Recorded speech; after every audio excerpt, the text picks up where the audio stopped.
안녕하세요. 러시아 역사와 지역학을 강의하고 있는 부산외국어대학교 박태성 교수입니다. 반갑습니다. 저는 결론적으로 말씀드리면 전쟁광은 아니다. 그러나 전쟁광의 행위를 하고 있다라고 평가하고 싶습니다. 푸틴이 실질적인 의미에서의 전쟁 행위를 한다는 건 아주 비난받아 마땅한 일이죠. 저도 그 때문에 친러시아적인 또는 푸틴적인 입장이 많이 바뀐 것도 사실입니다. 그렇다면 결과적으로 전쟁을 누가 도발했는지 또는 전쟁이 어떤 식으로 흘러갔는지 그 원인 배경을 분석을 해봐야만이 우리가 푸틴에 대한 정확한 평가를 내릴 수 있다고 봅니다. 최근 2022년 2월 24일 날 발생했던 우크라이나 전쟁 같은 경우에는 처음에 러시아는 전쟁이라는 표현 안 썼죠. 특별 군사 작전 이런 표현을 썼던 이유가 푸틴은 시종일관 우크라이나와 러시아는 두 개의 나라가 아니다. 한 개의 나라다라고 하는 생각을 버리지 않고 수시로 기자회견 할 때도 그런 얘기를 줄곧 했습니다. 군사 작전 시행했던 가장 큰 이유가 뭐냐 하면은 결과적으로 보면은 여기도 참 아이러니하지만은 끊임없이 미국과 나토 군대가 과거 동유럽 위성국가들은 이미 다 지금 나토에 들어가 있죠. 마지막 남은 나라가 사실은 우크라이나였는데 끊임없이 동진을 해왔던 또 어떤 현상을 막으려고 더 이상 하지 마라 경고를 수차례 주고 크림반도 병합 이후에 돈바스 지역은 그대로 분쟁 지역에 들어가면서부터 평화협정이 지켜지지 않는 그 이후로도 계속 나토 군대는 거기서 군사작전을 하고 그 다음에 전술 무기들도 실험도 하고 그렇게 했었거든요. 그래서 러시아로서는 2022년 2월이었으니까 2021년 말부터 국경 지역에 군대를 갖다 대면서 사실 위협을 했죠. 더 이상 들어오면은 전쟁이다. 라고 전쟁을 불사해야 된다라고 경고를 했음에도 불구하고 나토의 동진 그리고 군사 훈련들이 계속 있었습니다. 그렇게 되다 보니까 결과적으로 러시아는 나토 팽창을 저지해야 되는 것이고 이건 전통적으로 러시아의 군사작전에 보면 완충지대 확보라고 하는 개념을 적나라하게 적용시켰던 그런 사례라고 볼 수 있죠. 아울러 국경지대에 공격용 무기를 배치했던 것을 철수해라. 상호 군사훈련 하지 말자. 이런 어떤 약속을 갖다가 당시 미국에도 했고 나토군에도 제안을 했음에도 불구하고 무시당했습니다. 그런 와중에 미국의 군산 복합체 이들의 뒤에서의 조종이 모든 전쟁의 분쟁의 씨앗이라고 저는 봅니다. 그래서 옛날 무기는 빨리 쓰고 없애야 새로운 무기를 만들고 한편으로 보면은 산업 구조상 무기를 써야만이 자국에 쓸 수는 없으니까 해외 분쟁 지역에 끊임없이 미국이 참여하는 이유가 바로 제일 큰 이유가 거기 있거든요. 그래서 이 군산 복합체의 야망과 그 다음에 아울러 2014년 이후에 러시아를 향한 경제 제재, 무역 제재 이런 것들을 동맹국을 동참시키면서부터 계속 강요를 해왔습니다. 물론 우리나라도 그게 포함되어 있었죠. 그러다 보니까 러시아로서는 실질적인 의미에서 본다면 이 전쟁의 양상 자체는 지금도 마찬가지입니다만은 미국이 우크라이나를 지원해주고 그다음에 러시아는 나름대로 자신들의 자생력을 가지고 전쟁에 뛰어들었던 것인데 무기와 자원이 누가 얼마나 가지고 있는지 여기서 말하는 우크라이나라는 것은 동맹국가 모두 다 포함입니다. 초기에는 러시아가 만만치 않게 봤습니다. 그래서 이제 오판을 조금 했었죠. 상당히 중장기적으로 가면서부터 무기와 자원이 러시아가 월등하다는 것이 드러났던 것이고 그 다음에 지원국들이 얼마나 지속적으로 도와주고 있느냐 이건 벌써 2년이 훨씬 지난 이 시점에 보면 여실히 드러나고 있는 현실입니다. 끊는다고 봅니다. 사실은 민주당 내에서도 지금 요즘 한창 미국의 대학 졸업 시즌인데 반전 시위를 갖다가 하고 있는 뉴스를 많이 보고 있으면은 러시아 우크라이나 전쟁에도 무작정 퍼주던 1년, 2년 차하고는 전혀 판도가 지금 달라지고 있거든요. 그래서 민주당이 계속 집권을 해도 규모는 엄청 줄어들 것이고 공화당이 집권하게 되면은 저는 거의 지원 안 한다고 봅니다. 따라서 그 전에 만일에 트럼프가 11월 달에 대통령이 당선되면은 우크라이나 전쟁은 그로서 끝난다고 저는 예측하고 있습니다. 러시아는 2014년 이후로 서방 세계의 경제 무역 제재가 있으면서 처음에는 굉장히 힘들었지만은 사실 2014년, 15년 다 마이너스 경제 성장을 했거든요. 이제 그걸 재빠르게 이제 체질 전환을 했던 것이 러시아 국산품을 생산해내는 공장들을 빠르게 재건합니다. 원래 에너지 자원의 수입을 삼고 있던 것들이 유럽에서 많이 또는 미국에서 많이 막았죠. 예를 들어 가격 상한제를 실시하면서부터 원유 수출을 다운시키려고 했던 그런 노력들이 초창기 잠깐 영향을 미쳤지만은 곧바로 러시아는 그게 구애받지 않고 인도와 중국을 주요 원유 수출 대상국으로 바꿉니다. 그래서 약 80%를 두 나라에 수출합니다. 특히 인도 같은 경우에는 러시아에서 원유를 받아가지고 정제를 인도에서 하죠. 그럼 인도산 원유를 다시 러시아에 팝니다. 내지는 서방국에 팝니다. 그리고 싸게 제공받았던 원유를 기관적으로 보면은 러시아에게 또다시 다른 형태로 돈이 들어갈 수 있게끔 쉽게 말하면 원유 세탁입니다. 그래서 자금이 러시아로 유입되고 있는 거 본다면은 이런 돈들이 여전히 에너지 수출로 인해서 러시아는 국고가 바닥이 나지 않고 있는 계속 채워지고 있는 그런 현상입니다. 특히 이제 오펙 플러스 지도자들과 회담해가지고 뭐 우리나라에 큰 영향을 미치고 있는 감산론이라든지 그다음에 뭐 이런 걸 통해서 러시아가 수익을 상승할 수 있는 또는 새로운 어떤 무역 루트를 구축하고 있는 그런 현상을 보이고 있죠. 따라서 GDP가 4%이던 것이 6%까지 군사 지원비로 증액하고 있습니다. 실질적으로 러시아는 현재 내부적인 어떤 GDP 플러스 해가지고 예산의 책정 금액 자체가 국방비에 많이 소요되고 있지만은 현재 시점에서는 큰 무리는 없습니다. 자금 확보에서는 그것도 제일 크고요. 그 다음에 무역 루트는 과거는 소련 땅이었지만 중앙아시아 국가들 체제죠. 중앙아시아 국가들 해가지고 우회 수입, 우회 수출 다 하고 있습니다. 그렇기 때문에 서방에서는 특히 우즈베키스탄이나 카자흐스탄 나라에 대해서 감시단을 보내가지고 조사도 하고 했지만은 국가가 나서는 것이 아니라 민간 기업들, 그다음 민간인들 외교 또는 민간인들의 경제인들이 나서가지고 러시아에 들어가고 있는 물자, 러시아에서 나오고 있는 그런 물건들을 다 컨트롤하고 있는 상황이기 때문에 서방에서 아무리 무역 제재를 가한다 해도 뭐 전 세계가 다 거기에 동참할 수는 없는 것이고 그 주변 국가의 작은 나라들도 러시아가 굴러갈 수 있게끔 많은 힘이 되고 있다라고 보시면 되겠죠.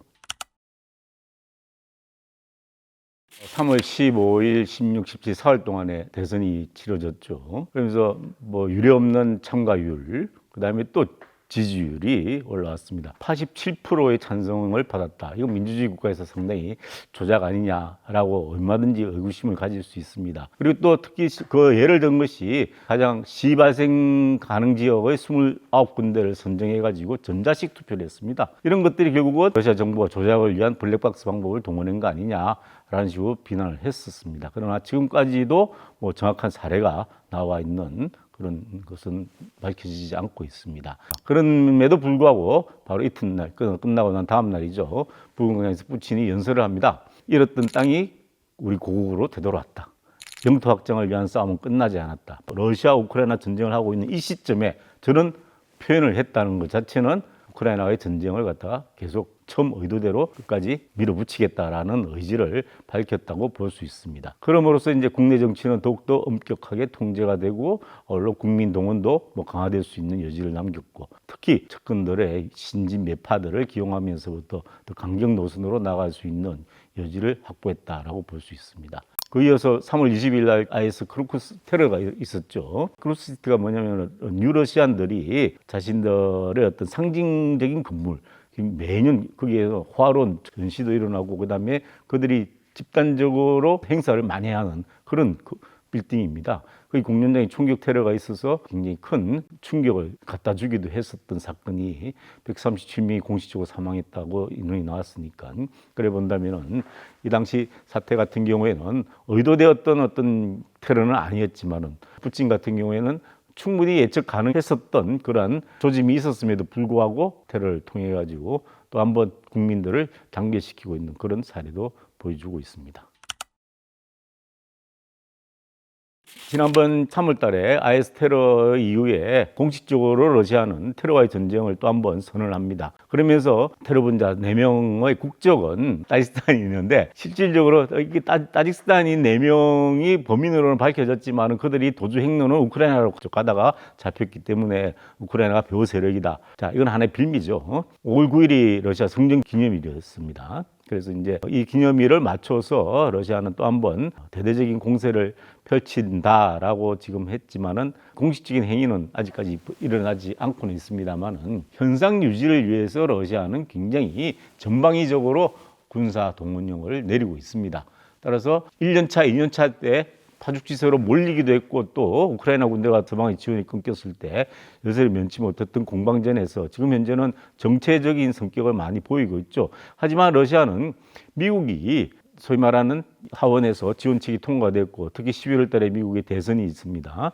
그러면 그 대선의 영향 결과에 따라 가지고 많은 변수가 영향을 미치게 됩니다. 그러면 중요한 것은 대선에 따라 가지고 우크라이나가 전투력을 계속 유지할 것인지 그런 싸우려고 하는 의지가 있는 것인지 하는 것도 큰 변수가 됩니다. 그러나 푸틴이 바라보고 있는 러시아 우크라이나 전쟁의 가장 희망적인 전망이라 또는 유지하려고 하는 것은 절대 원점으로는 회귀 안 합니다. 푸틴이 의도했던 협상을 도출해야만 되는 것인데 지금 이제 4개 지역을 갖다가 러시아가 우크라이나의 2개 공화국, 2개 주를 러시아 땅으로 합쳤죠.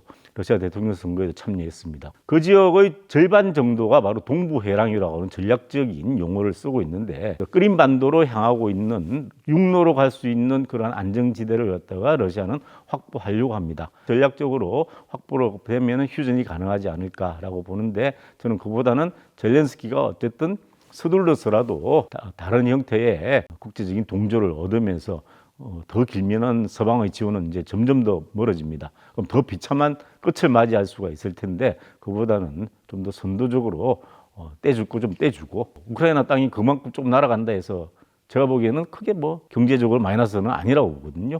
대신에 또 경제적으로 또 보상받으면 되는 것이고 특히 원유 수송로라든지 가스관이라든지 이런 거는 얼마든지 중장기적으로 우크라이나가 이익 볼 수 있는 길이 많이 있거든요.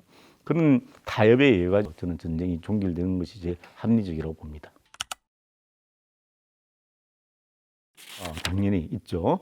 그거는 이제 푸틴이 가장 좋아하는 사람이 누구냐 인터뷰 기사를 한번 제가 봤을 때는 뾰토르 대제라 했거든요. 소과 정책을 통해서 러시아 국가를 부강시켰던 그런 황제죠. 지금 빼째를 부르고 건설했던 황제입니다. 그 뾰토르 대제가 결과적으로 보면은 서구화 정책을 지향했지만은 러시아의 국채를 강건하게 만들었던 그런 인물이었던 것이고 푸틴 역시 뾰토르 대제가 했던 그런 위협을 자기도 달성하고 싶다는 욕심을 은연중에 많이 드러냅니다. 우크라이나 소 연방이 갑작스럽게 해체되면서 푸틴이 굉장히 당황스럽거든요. KGB 요원으로서. 그런 와중에 이제 국경선이 그려지는 이런 모습들 자체도 굉장히 불만스러웠던 것이고 소련의 어떤 그 영광을 되살리고자 하는 의도는 충분히 있습니다. 그렇기 때문에 군사작전이나 미명하에 주변 국가들을 갖다가 자신의 영역으로 끌어들이려고 하죠. 그런데 여기서 한 가지 꼭 확인해야 될 것은 뭐냐면은 서방 국가들 플러스 우크라이나에서 대표적으로 나온 얘기가 루스포비아라는 표현인데 러시아 공포증입니다. 그런데 현 단계에서는 서구인들이 말하고 있는 러시아 공포증을 갖다가 결국 우리는 그대로 믿어서는 안 된다라고 저는 주장하고 싶은 것이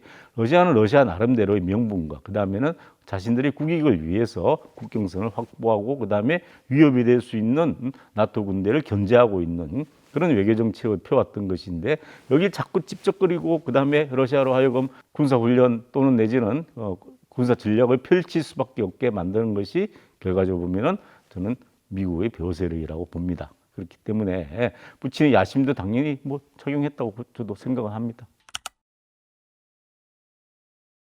예를 들어 그루지아 침공 사태, 러시아가 침공한 거 맞습니다. 그러나 도화선은 그루지아였습니다. 2008년 8월 8일이죠. 베이징 올림픽이 일어나는 바로 그날입니다. 개막식이 축포가 쏘아 올라가자마자 북오세티아 러시아 땅이고 그다음에 그루지아 영토인 남오세티아 자치령입니다. 여기는 어디까지나 영토로 따지면 당시 그날의 그루지아 공화국 땅이었기 때문에 그루지아에 속해 있지만은 러시아의 지배를 받고 대부분 러시아인입니다.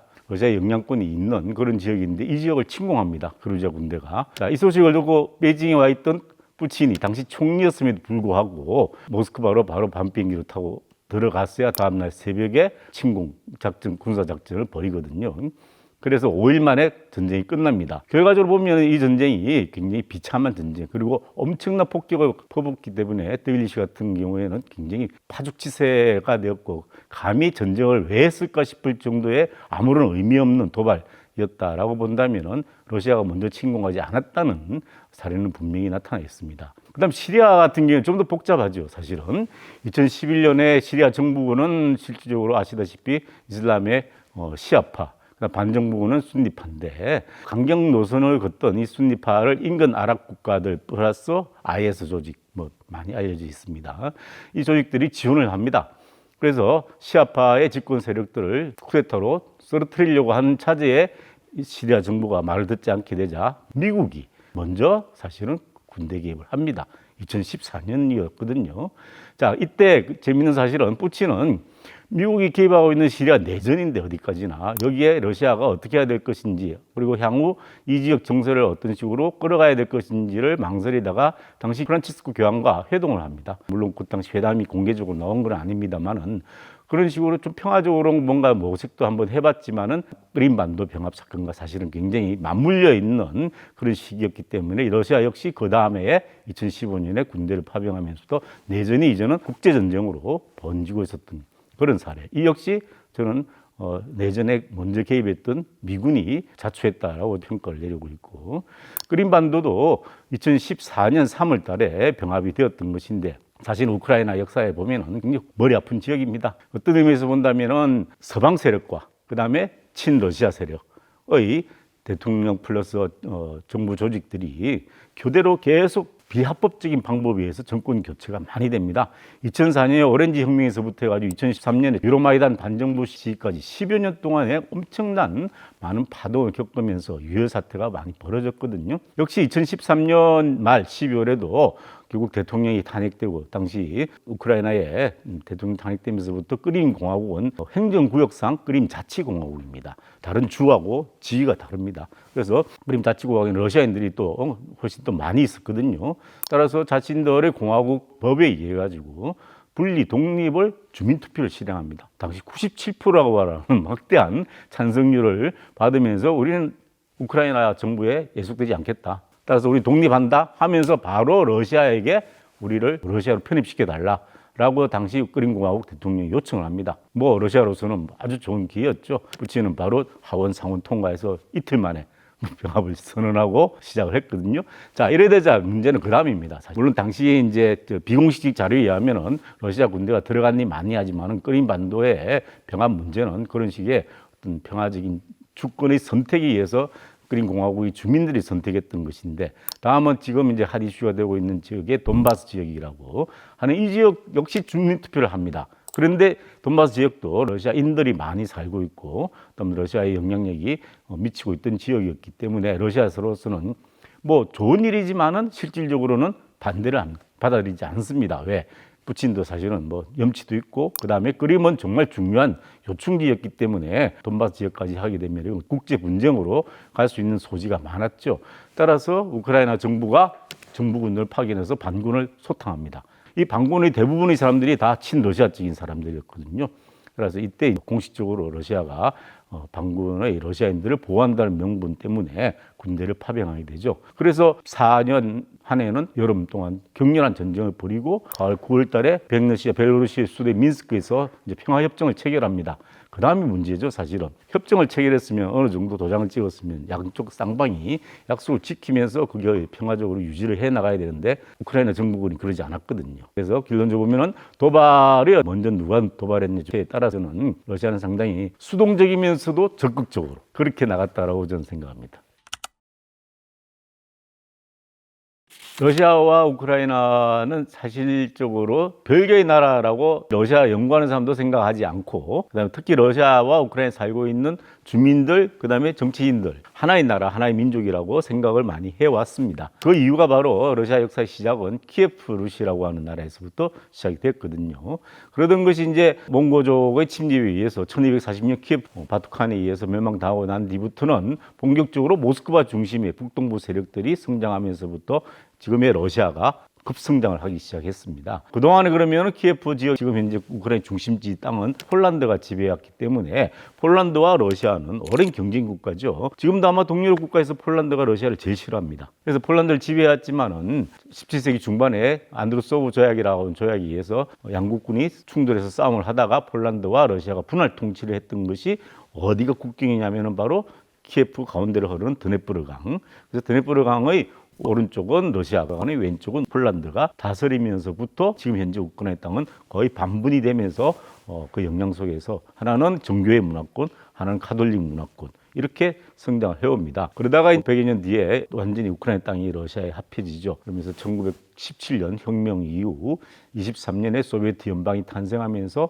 공식적인 우크라이나 공화국이라는 이름을 달고 발달을 했습니다. 그게 1991년에 소연방이 해체되면서부터 이제 우크라이나가 명실상부한 독립국으로 발달했죠. 하지만 독립국으로 발달하지만 당시 러시아 사회도 90년대는 엄청난 혼란 시기를 겪었지만 우크라이나 플러스 CIS 국가들 대부분이 많은 정치적 혼란을 겪습니다. 그런 중에 우크라이나에서도 러시아인들이 많이 차지하고 있던 그런 지역에서는 러시아를 지지하고 있는 그런 세력들이 또 한번 또 정쟁을 일으키고 이렇게 반복을 하던 중에 2013년에 결과적으로 보면은 크림 반도가 우크라이나 정부에게 반기를 들면서 주민투표를 통해서 자치 독립을 선언하게 됩니다.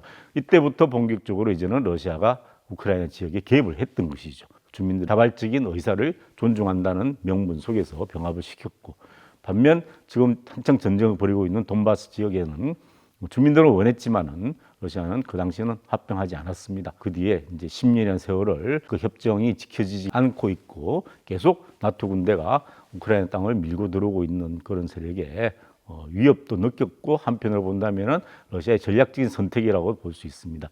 그래서 2022년 2월 달에 결국은 특수군사작전을 일으킬 수밖에 없었던 그런 상황이라고 저는 보고 있습니다. 제가 준비한 내용은 여기까지입니다. 내용이 재미있었다면 구독과 좋아요 그리고 알림 설정 부탁드립니다. 대단히 감사합니다.